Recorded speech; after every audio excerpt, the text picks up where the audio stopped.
let's now find out how the Private Infrastructure Development Group plans to execute this successfully in a post-pandemic world. We're now joined by CEO Philippe Valahu. Great to have you on the show with us, Mr. Valahu. Now, undoubtedly, the COVID-19 pandemic has slammed the brakes on most activities globally.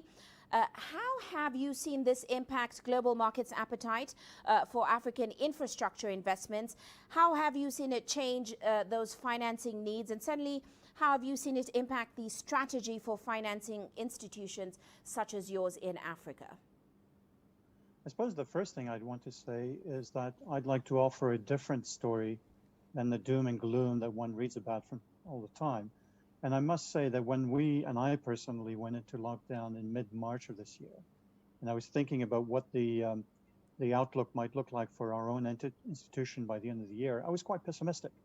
As I look today, 6 weeks or 7 weeks away from the end of our financial year, we're going to have quite an extraordinary year that I would have never anticipated. And that just shows how resilient it can be and is.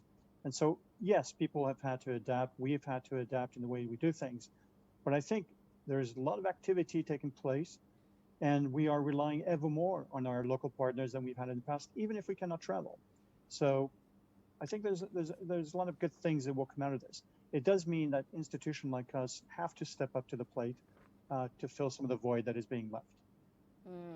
And indeed, PIDG just recently invested about $15 million in a local currency capital market bond issue in Senegal.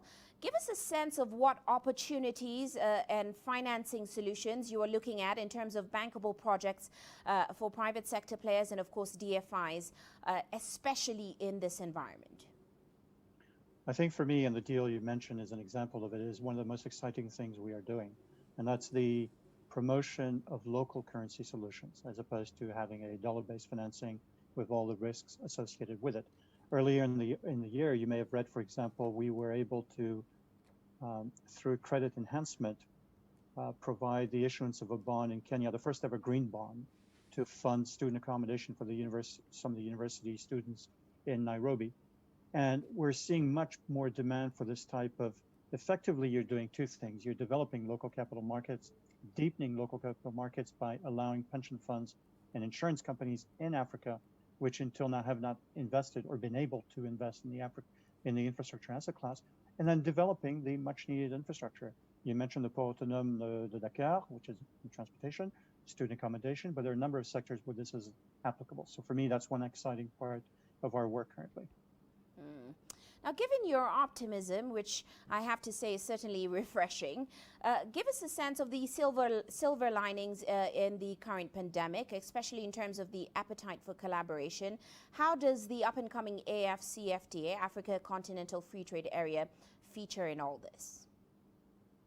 I think in terms of the silver lining, it will force and is forcing everyone to rethink and to prioritize. So if I look at our own institution, with a lot of fanfare, we launched a new strategy in January of last year, a 5-year strategy. But you have to adapt. And for me, as I look, and I've been speaking to our board of directors on this, as I look to 2021, as I look beyond COVID, there are 3 areas that become critical in my mind. One is the renewable energy. One is the digitization, which affects everything, including the health sector, in particular the health sector. And then the transportation or social infrastructure, which I mentioned earlier. And I see, again, the optimism in me in the same way that a decade ago you saw the leapfrogging in the technologies, in the telecommunications sector. Is there an opportunity here with digitization for another exercise in leapfrogging for the continent? I think there potentially is. In terms of the FCTA, it's a major opportunity, I think, for African countries. But I think we need to be clear that achieving the full potential is going to depend on putting in place major or significant policy reforms and trade facilitation measures. But the exciting thing, again, for me, is that trade and trade investment is at the crossroads of infrastructure. If you're developing in special economic zones in Ghana or in Kenya, you need infrastructure, you need transport, you need ports, you need access, you need electricity. So the two go hand in hand very nicely. Now, given this changing landscape and certainly new trends, as you just talked about, do you think we will see development and finance institutions such as PIDG evolving the way they access financing and the way they operate as a result of this COVID-19 environment? I think there's got to be a reset of the way we operate collectively. As you know, the resources have become scarce. A lot of governments have had to direct resources that might have gone into infrastructure funding to deal with the pandemic, and that leaves a hole, a bigger hole than there was already. So institutions like myself cannot afford, and I say that to our partners as well, whether it's the multilateral development banks or the DFIs, have to be able to cooperate. One, not to ensure that we do not reinvent the wheel, that if a product exists, that if an entity is providing it, let's group together to have the impact that we're trying to have. But I think everyone will have to step up to the plate to have that cooperation that perhaps is not always there in the way that it should be.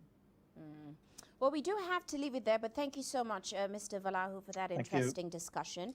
Of course, that was Philippe Valahu, he's the CEO of PIDG.